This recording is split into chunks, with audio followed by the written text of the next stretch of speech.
Media network में आपका स्वागत है। आप देख रहे हैं सीमांचल न्यूज, सरहद से संसद तक। मुखिया जी, आपसे जानना चाहेंगे सर, आपने जनता का सेवा 10 साल कर चुके हैं। उनके अलावा सर आपने मुखिया जी अपने प्रत्याशी बने हुए हैं, फिर प्रत्याशी बन के अपने जनता के बीच में जाने के लिए इच्छुक हो चुके हैं। तो जनता के बीच में आपका क्या एजेंडा रहेगा? जनता के बीच में पंचायत का विकास ही मुख्यतः एजेंडा रहेगा।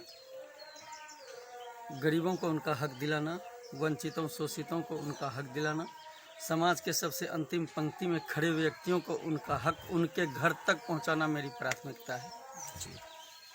तो आगे मुखिया जी पंचायती चुनाव है। पंचायती चुनाव को लेकर आपका जनता के बीच में सबसे पहला मुद्दा क्या रहेगा? जनता के बीच में तो विकास ही मुद्दा रहेगा। जैसे विकास मतलब समुचित विकास, हर क्षेत्र का विकास। हर क्षेत्र के विकास में हमको अब जाना पड़ेगा फिर दूसरे जगह पिछली बातों पर। हमारे माननीय मुखिया जी जो अभी वर्तमान में हैं, श्री मनोज विश्वास, उनके द्वारा किए गए कार्यों से जनता संतुष्ट नहीं है। उदाहरण के रूप में जब वो जीतते हैं, हर जीत के बाद घोषणा कर देते हैं कि अब अगला इलेक्शन हम नहीं लड़ेंगे, हम अगला इलेक्शन विधानसभा के लिए लड़ेंगे। ये कहकर जनता से अपना कनेक्शन काट लेते हैं और जनता को इसका भारी खामियाजा भुगतना पड़ता है। उदाहरण के तौर पर गरीब और वंचित बूढ़े बुजुर्ग लोग जिनको सरकार पेंशन देती है, वृद्धावस्था पेंशन, विकलांगता पेंशन, विधवा पेंशन आदि आदि पेंशन की 5-6 किस्में हैं, वो जो देती है सरकार। 2016 में हमारी मैडम मुखिया थी, वो 2006 से 2016 तक हम नहीं थे। तो विकासकर्ता के तौर पे सर मुखिया जी आप ही ने विकास किए होंगे। जी, उनका तो हर कदम पर सहयोग मेरा होता था, लेकिन सच से अवगत कराना भी मेरा ही काम है।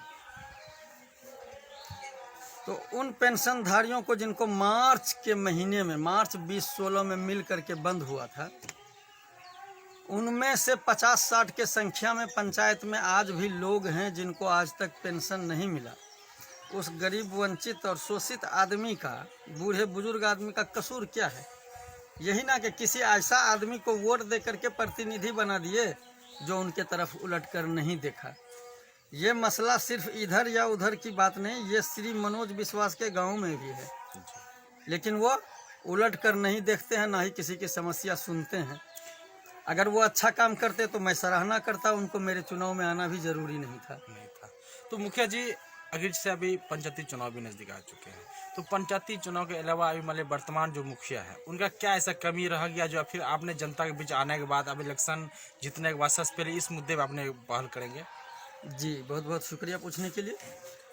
इसके बाद इस सवाल के बजाय अगर आप ये पूछ लिए रहते कि क्या क्या अच्छाई है, तो 2-3 शब्द में ख़त्म हो जाता बात। आपने कमी पूछ लिया है तो बात लंबी चली जाएगी। लंबी इसलिए जाएगी कि बोलने के लिए पॉजिटिव पॉइंट उनके पास है नहीं, और मैं नज़र से कहीं नहीं देख रहा हूँ कि किसी भी क्षेत्र में उनका विकास हुआ है।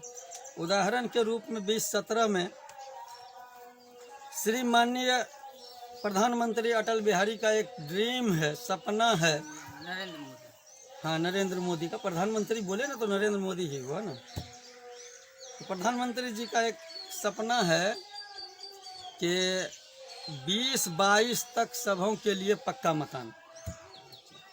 इसके तहत पंचायतों से मांगा गया था, सर्वेक्षण करके या चयन करके, काला कार्डधारी में जिन व्यक्तियों का नाम नहीं है, जिन व्यक्तियों का नाम इंदिरा आवास की सूची में नहीं है, प्रधानमंत्री आवास की सूची में नहीं है, उनको आवास देने के लिए प्रधानमंत्री जी व्याकुल थे, मुख्यमंत्री जी व्याकुल थे, ग्रामीण विकास विभाग व्याकुल था।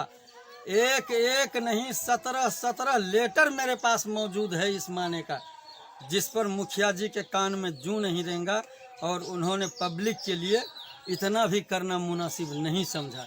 इसलिए मेरा चुनाव में आना जरूरी है। तो मैंने पहले ही कहा कि अगर वो अच्छा काम करते जो मैं करना चाहता हूँ वो करते तो मेरा चुनाव लड़ना जरूरी नहीं था। जी। तो मुखिया जी, ये तो सीमांचल क्षेत्र है जी, तो सीमांचल क्षेत्र में सबसे अधिक विकास की कमी क्या है?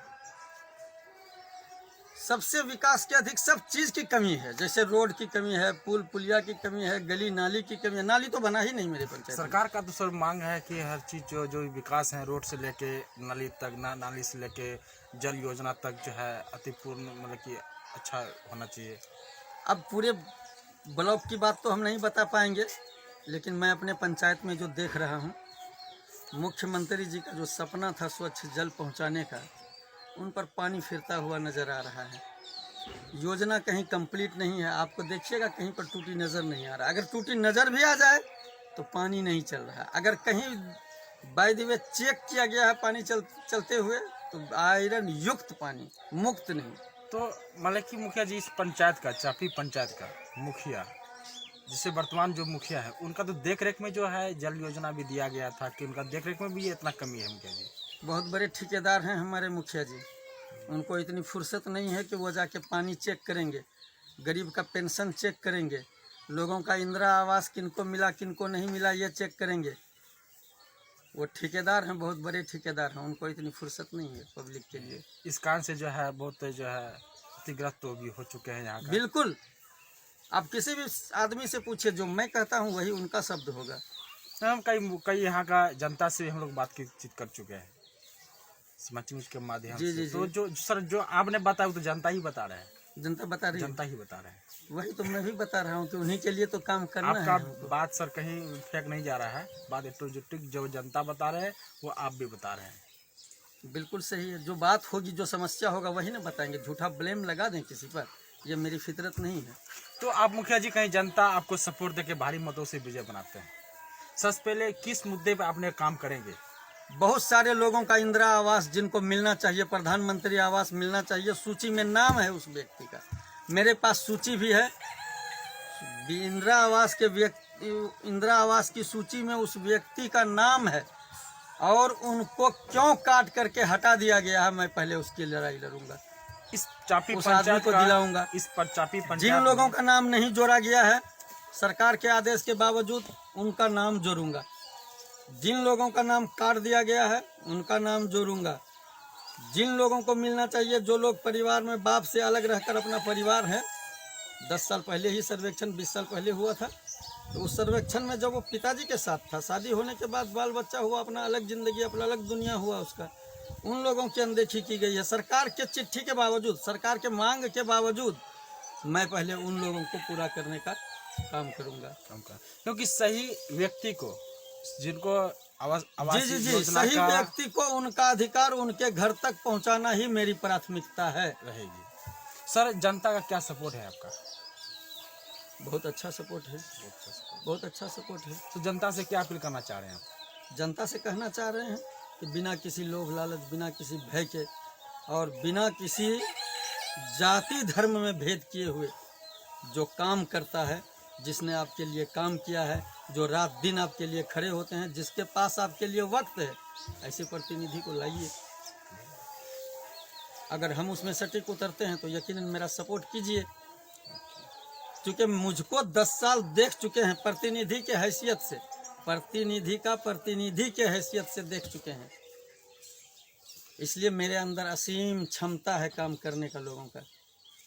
थैंक यू मुखिया जी। अभी होली एवं रमजान मुबारक भी आ चुके हैं, जी जी जी। तो इनके शुभ अवसर पे अपना पंचायत वासियों को, प्रखंड वासियों को बिल्कुल होली के शुभ अवसर पर, रंगों का त्यौहार होली है, मिलजुल कर मनाएं, किसी प्रकार का भेदभाव नहीं रखें। सबको मुबारकबाद देना चाहूँगा, क्योंकि साल भर का त्यौहार है। जी, साल भर का त्यौहार है। और ये हम लोगों के यहाँ तो ऐसा नहीं है, हम लोग सब मिलके ही मनाते हैं। बीच में मुखिया जी कोरोना महामारी भी है ना? जी, कोरोना महामारी है। देखिए, कोरोना महामारी है, लेकिन कोरोना महामारी का जितना हंगामा किया जा रहा है उतना कुछ है नहीं। इसलिए नहीं है कि जिस एरिया में इफेक्टेड है, जो संक्रमित एरिया है, क्षेत्र है, वहाँ लॉकडाउन लगाए, वहाँ लोगों को आने जाने के लिए रोके। तो होली का रंग जब हमारे यहाँ नहीं है तो हमको मामूली तौर पर उसका बचाव करना है। मुखिया जी, होली ये रंग का त्योहार है, तो रंग कैसे खेलना चाहिए कोरोना महामारी में? जनता से क्या कहना चाहेंगे आप? बिल्कुल सतर्कता से खेलिए, सतर्कता तो बरतना ही चाहिए। अब कुछ है तो उनका सतर्कता तो जरूरी हो जाता है ना। शुभ परिचय मुखिया जी बता दीजिए एक बार। मेरा नाम मोहम्मद नसीमुद्दीन, सन ऑफ अब्दुल जब्बार, गांव का नाम सकरेल, पोस्ट सियारखम, थाना डगरवा, जिला पूर्णिया।